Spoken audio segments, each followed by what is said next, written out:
बारिश की वो रात कुछ ज्यादा ही खामोश थी। शहर के बाहर बना पुराना शांति गेस्ट हाउस कई सालों से बंद पड़ा था। उसी गेस्ट हाउस में आज अमन आया था, एक ट्रैवल व्लॉगर जो डरावनी जगहों पर वीडियो बनाता था।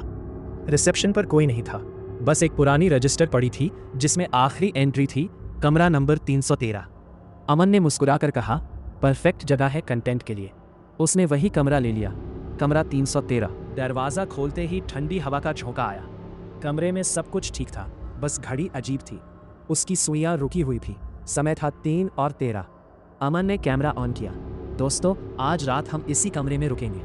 तभी खट खट खट दरवाजे पर हल्की दस्तक हुई। अमन ने दरवाज़ा खोला, बाहर कोई नहीं, लेकिन ज़मीन पर एक पुराना चाबी का गुच्छा पड़ा था जिस पर लिखा था 313। रात गहराती गई। अमन सोने की कोशिश करने लगा। तभी अलमारी अपने आप खुल गई। अंदर एक फटा हुआ आईना था। अमन ने जैसे ही उसमें देखा, उसे अपना अक्स नहीं दिखा, बल्कि पीछे कोई लंबी काली परछाई खड़ी थी। अमन ने तुरंत पीछे मुड़कर देखा, कुछ नहीं। जब दोबारा आईने में देखा तो आईने में वही परछाई मुस्कुरा रही थी। अचानक कमरे की लाइट बंद हो गई। अंधेरे में किसी के चलने की आवाज आई। छप छप छप, जैसे गीले पैर जमीन पर चल रहे हो। अमन की आवाज कांपने लगी।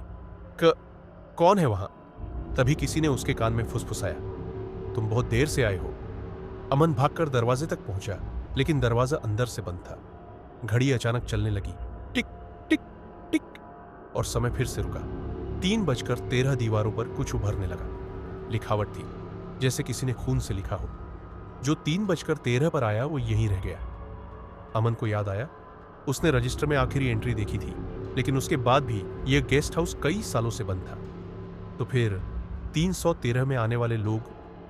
अचानक कमरे के बीचों बीच एक लड़की प्रकट हुई। सफेद कपड़े, बाल चेहरे पर, आंखें पूरी तरह काली। वो बोली, ये मेरा कमरा है। अमन चीख पड़ा, तुम कौन हो? लड़की ने धीरे से सिर उठाया, मैं आखिरी मेहमान थी। अगले पल सब कुछ शांत हो गया। सुबह हुई। गेस्ट हाउस के बाहर पुलिस खड़ी थी। एक सिपाही बोला, सर, अंदर फिर एक कैमरा मिला है, लेकिन आदमी नहीं।